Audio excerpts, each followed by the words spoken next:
আসসালামু আলাইকুম প্রিয় দর্শক, অন্নমঞ্চের আলাপচাইতে আপনাদের সকলকে আমন্ত্রণ জানাচ্ছি। শেখ হাসিনা ঘোষণা করেছেন রয়টার্সের প্রতিনিধির সঙ্গে একটি টেলিফোনিক ইন্টারভিউতে তিনি পরিষ্কারভাবে বলে দিয়েছেন যে এবছরের এই ডিসেম্বর মাসের মধ্যে তিনি দেশে ফিরছেন।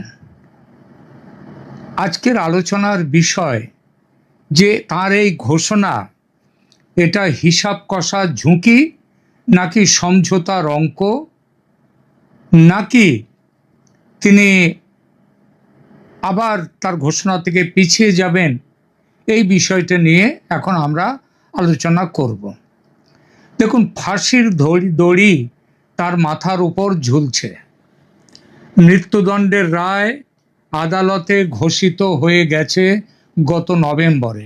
আর ঠিক এই অবস্থায় দিল্লির নির্বাসন থেকে বাংলাদেশের প্রাক্তন প্রধানমন্ত্রী শেখ হাসিনা ঘোষণা করলেন তিনি দেশে ফিরছেন। শুধু ফিরছেন না, নিজেই তিনি আদালতে গিয়ে আত্মসমর্পণ করবেন আর সঙ্গে নিয়ে যাবেন তার দলের সেই সব নেতাকে যারা এখনো দেশের বাইরে থাকতে বাধ্য হয়ে আছেন। রয়টার্সকে দেয়া এক টেলিফোন সাক্ষাৎকারে শেখ হাসিনা স্পষ্ট করে বলেছেন আগামী ডিসেম্বরের মধ্যেই তিনি বাংলাদেশে ফিরবেন। প্রশ্ন হচ্ছে, এটা কি নিরুপায় হয়ে নেওয়া একটা মরিয়া সিদ্ধান্ত, নাকি এর পেছনে আছে হিসাব কষা এক রাজনৈতিক বাজি? তিনি কি সত্যিই মৃত্যুদণ্ডের ঝুঁকি নিয়ে ফিরছেন, নাকি ভারত আর আমেরিকার সঙ্গে কোনো অদৃশ্য সমঝোতা তাকে আশ্বস্ত করেছে? আর যদি সমঝোতা নাও হয়ে থাকে, তাহলে দেশে ফিরে তার সামনে কি অপেক্ষা করছে? তারেক রহমানের সরকার তাকে নিয়ে ঠিক কি করবে? আজকের এই বিশ্লেষণে আমরা এই প্রশ্নগুলোর প্রতিটি দিক ধরে ধরে দেখব। একদম শুরু থেকে শেষ পর্যন্ত সঙ্গে থাকুন। রয়টার্সকে কি বললেন শেখ হাসিনা, সেই কথাটা প্রথমে বলি। গত বৃহস্পতিবার রাত্রে যুক্তরাজ্য ভিত্তিক বার্তা সংস্থা রয়টার্সকে টেলিফোনে দেয়া এক সাক্ষাৎকারে শেখ হাসিনা জানিয়েছেন তিনি এবং আওয়ামী লীগের অন্য নেতারা স্বেচ্ছায় দেশে ফিরে আদালতে আত্মসমর্পণ করতে চান। তার নিজের ভাষায়, আমাকে ফিরতেই হবে। আমার দলের নেতা কর্মীদের ওপর ভয়াবহ দমন পীড়ন চালানো হচ্ছে। আরও বলেছেন, আমি ফিরলে ওরা হয়তো আমাকে গ্রেপ্তার করবে, মেরেও ফেলতে পারে, তবু আমাকে যেতে হবে। এটা প্রথমবার নয় যে তিনি দেশে ফেরার কথা বলেছেন। এর আগে গত জুন মাসে ভারতীয় সংবাদ মাধ্যম এনডিটিভিকে দেয়া এক সাক্ষাৎকারে তিনি বলেছেন, সব বাধা আর সব চক্রান্ত পেরিয়ে আমি এই বছরের মধ্যেই দেশে ফিরব। তখন তিনি নির্দিষ্ট কোনো তারিখ কিন্তু বলেননি। কিন্তু রয়টার্সের এই সাক্ষাৎকারে প্রথমবার তিনি একটা সময়সীমা বেঁধে দিয়েছেন, ডিসেম্বর। খেয়াল করার বিষয়, এই দুই সাক্ষাৎকারে তিনি জোর দিয়ে বলেছেন এটা তার ব্যক্তিগত ক্ষমতার লড়াই নয়, বরং তার ভাষায় গণতন্ত্র পুনরুদ্ধার করা এবং মুক্তিযুদ্ধের চেতনা রক্ষার লড়াই এটা। তিনি এটাও স্পষ্ট করেছেন কোনো গোপন সমঝোতার আশ্রয় তিনি নেননি, বরং চক্রান্ত পেরিয়ে ফেরার কথা বলে তিনি নিজেকে উপস্থাপন করেছেন এক আপোষহীন নেত্রী হিসেবে। তিনি ষড়যন্ত্রের বিরুদ্ধে লড়াই করে ফিরছেন, কোনো ডিলের সুবিধাভোগী হিসেবে নয়।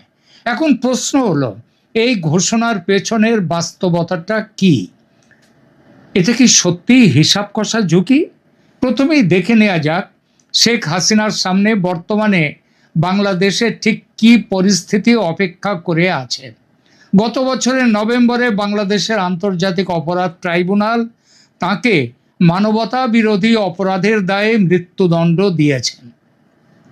2024 সালের জুলাই আগস্ট অভ্যুত্থানে 1400 মানুষের মৃত্যুর সঙ্গে সংশ্লিষ্টতার অভিযোগ তার বিরুদ্ধে।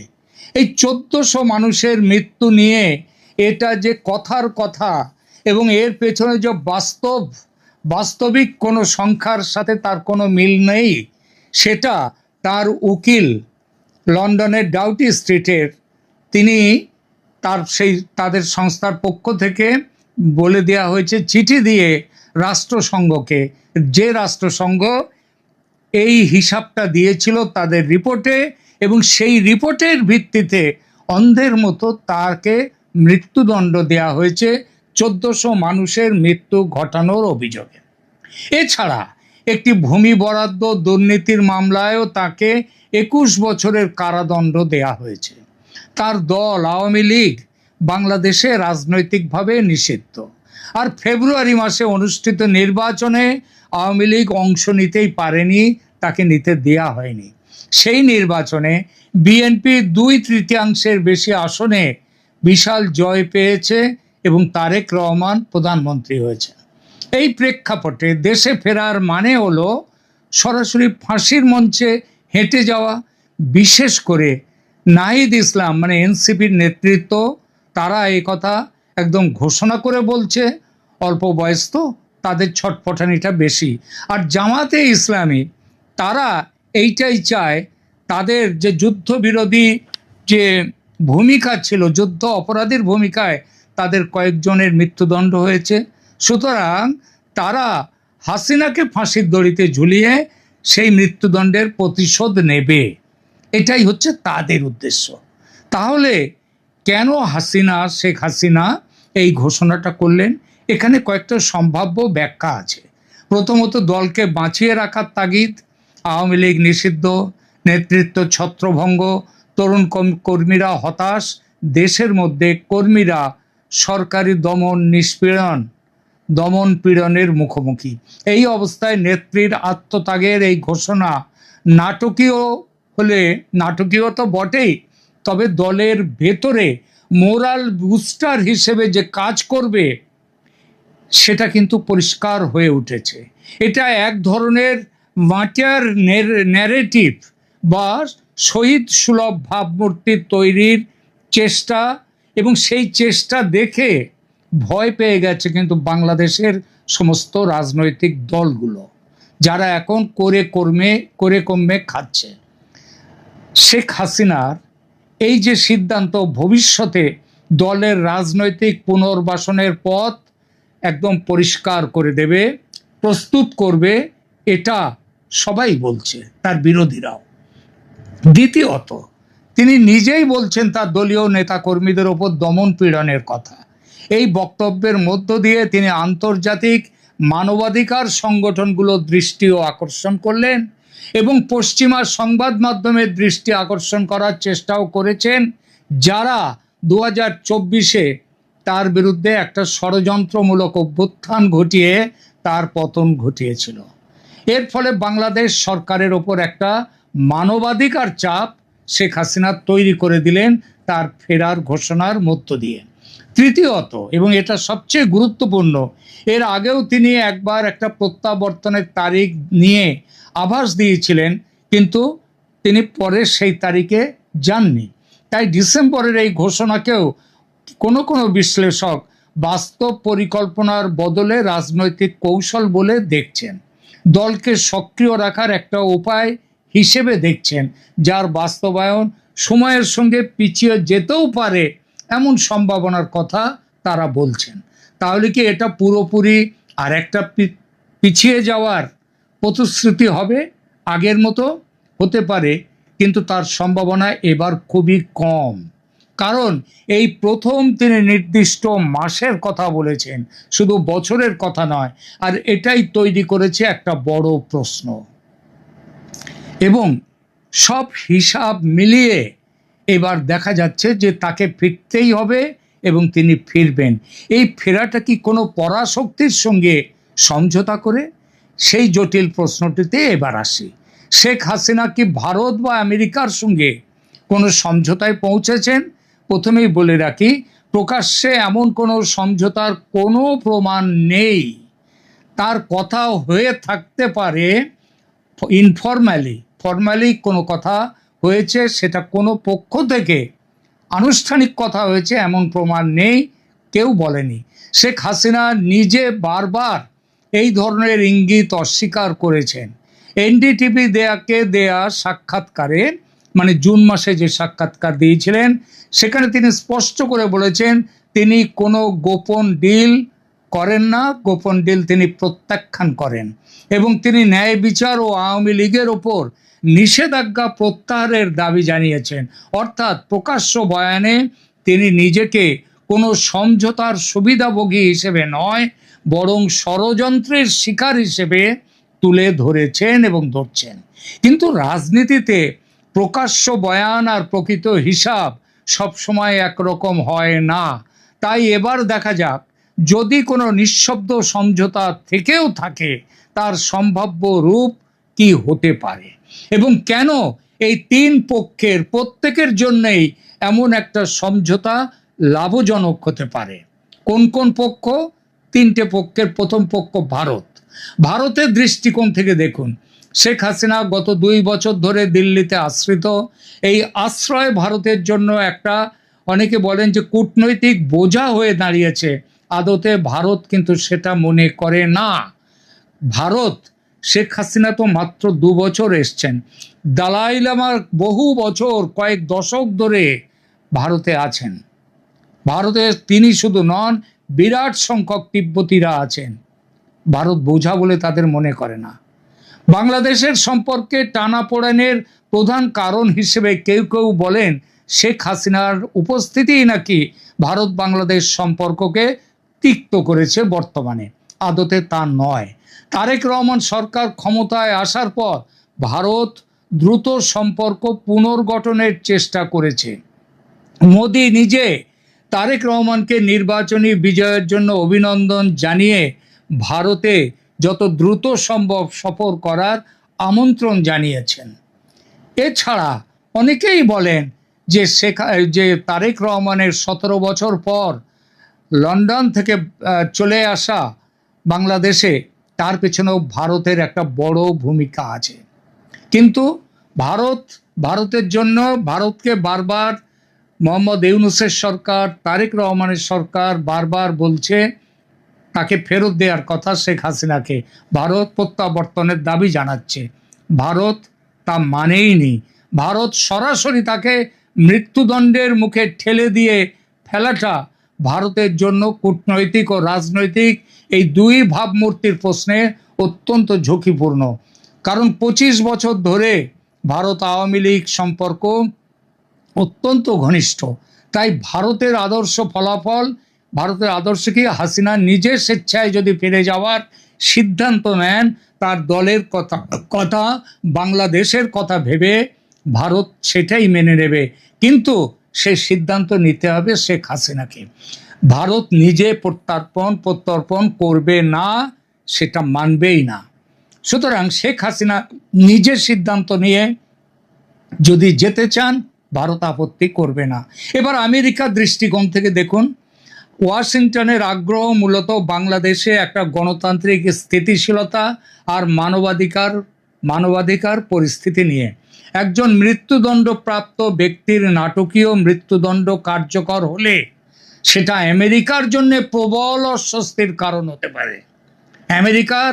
সারা পৃথিবীতে আমেরিকার একটা দুর্নাম আবার নতুন করে হবে এই ব্যাপারটার জন্য। বিশেষ করে যখন শেখ হাসিনার বিচার প্রক্রিয়াটি তার অনুপস্থিতিতে সম্পন্ন হয়েছে এবং বহু আন্তর্জাতিক মানবাধিকার সংস্থা যেমন অ্যামনেস্টি ইন্টারন্যাশনাল পর্যন্ত এই বিচার অস্বচ্ছ ছিল এই নিয়ে প্রশ্ন তুলেছে।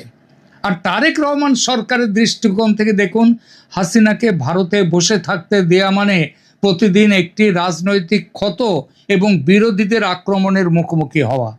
আর তাকে দেশে ফিরিয়ে বিচারের আওতায় আনাটা এই সরকারকে বৈধতা দিতে পারে।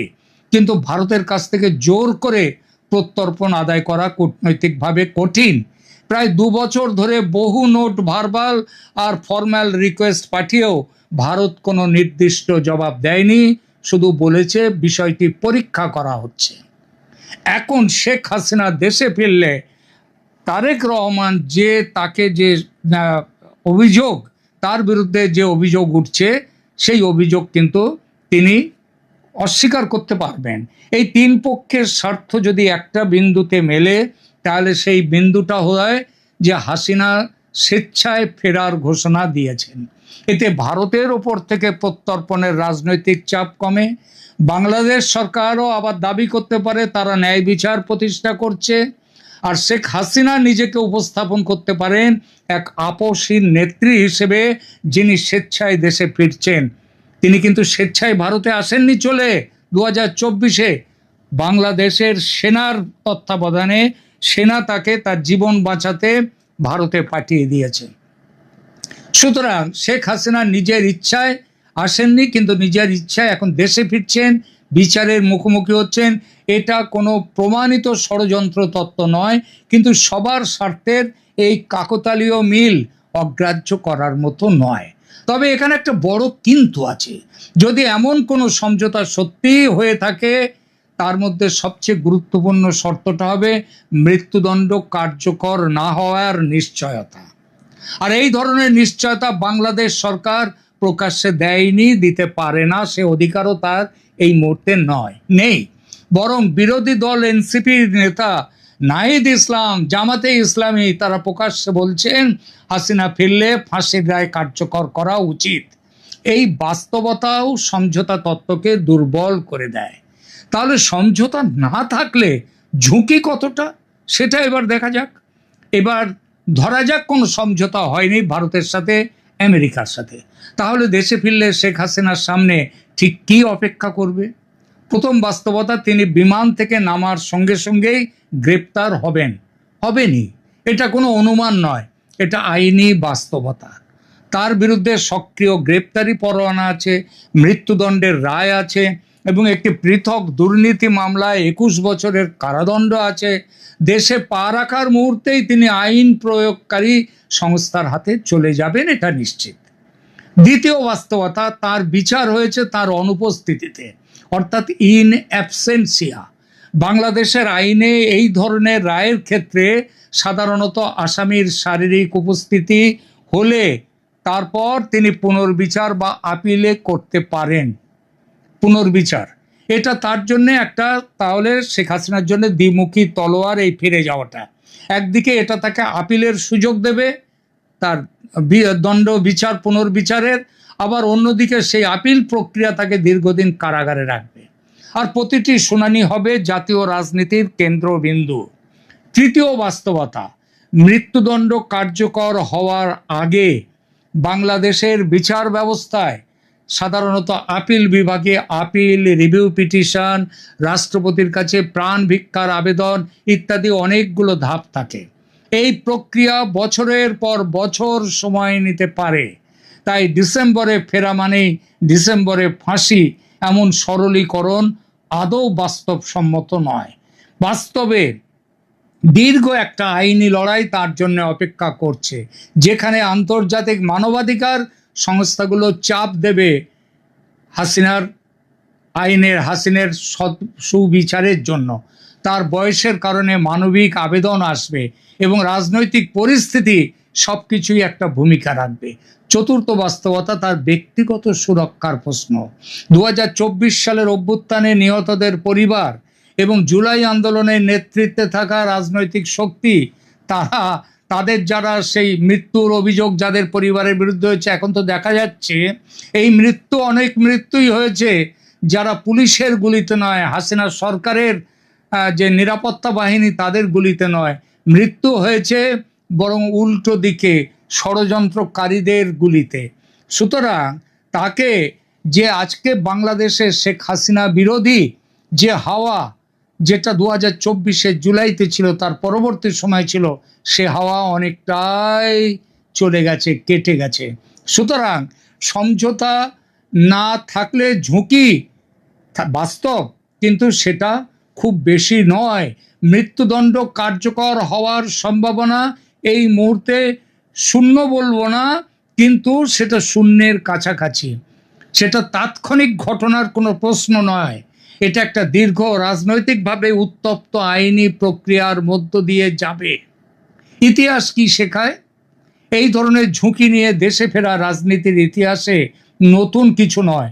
2007 সালে পাকিস্তানের বেনজির ভুট্টো দীর্ঘ নির্বাসন শেষে দেশে ফিরেছিলেন, এটা জেনে যে তার জীবন সংশয়ে আছে।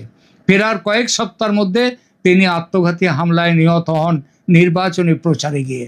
সেই ঘটনা আমাদের শেখায় নির্বাসিত নেতার প্রত্যাবর্তনের ঝুঁকি কেবল বাংলাদেশ পাকিস্তানের মতো দেশে এটা আদালত বা রাষ্ট্রের হাত থেকে আসে না, এটা অনেক সময় আসে গোপন ষড়যন্ত্রে প্রতিপক্ষদের কাছ থেকে। শেখ হাসিনার ক্ষেত্রেও এই দ্বিতীয় স্তরের ঝুঁকিটা উপেক্ষা করার মতো নয়, কিন্তু মনে রাখতে হবে এই সময়টা তাকে থাকতে হবে জেলখানায়। সুতরাং জুলাই আন্দোলনের যারা ভুক্তভোগী তাদের পরিবারগুলোর পক্ষ থেকে তার ওপরে কোনো রকম আক্রমণের সম্ভাবনা, তার বাস্তব সম্ভাবনাটা খুব কম।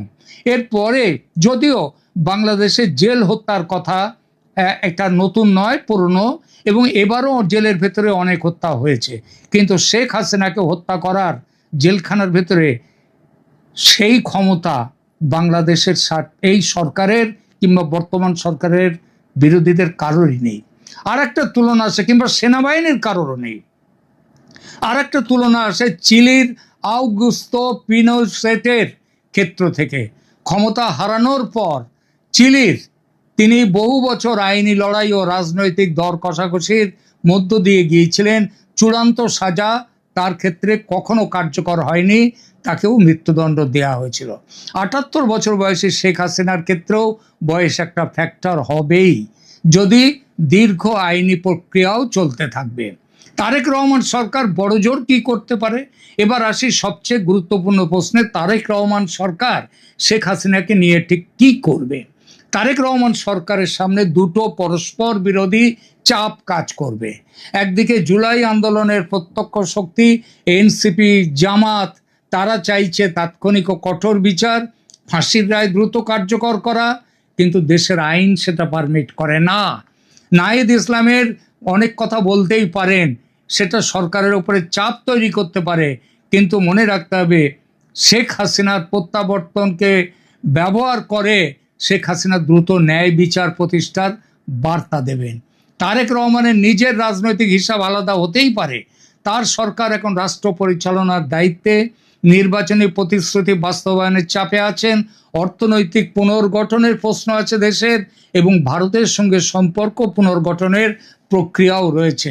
ভারতের সঙ্গে সম্পর্কের প্রশ্নে সরাসরি প্রশ্ন করা হলে তারেক রহমান নিজেই বলেন বন্ধুত্ব পুনরুদ্ধার নির্ভর করবে এবং এতে ভারতেকেও ভূমিকা রাখতে হবে। এই সতর্ক ভাষা বলে দেয় শেখ হাসিনা ফিরে গেলে ভারতের সাথে ভারসাম্য বজায় রাখতে তারেক রহমানকে এগিয়ে আসতে হবে। সুতরাং শেখ হাসিনাকে দ্রুত ফাঁসি দিলে শেখ হাসিনা সেটা দিতে পারবেন না, কোনো আইনেই, কোনো আন্তর্জাতিক নিয়মেই সেটা করতে পারবেন না। পরিস্থিতি সেটা নেই বাংলাদেশে। সুতরাং আওয়ামী লীগের সমর্থক ভিত্তি, তার নেটওয়ার্ক সব সংগঠিত করে আওয়ামী লীগ খুব ঘুরে দাঁড়াবে তাড়াতাড়ি। শেখ হাসিনা, আবার বলছি, শেখ হাসিনা দীর্ঘকাল তিনি জেলে থাকবেন ঠিকই, কিন্তু দীর্ঘকালের জন্য জেলে তিনি থাকবেন না। আর মৃত্যুদণ্ড অসম্ভব, ফাঁসি কাটে ঝোলানো এই ক্ষমতা বাংলাদেশের কারোর নেই।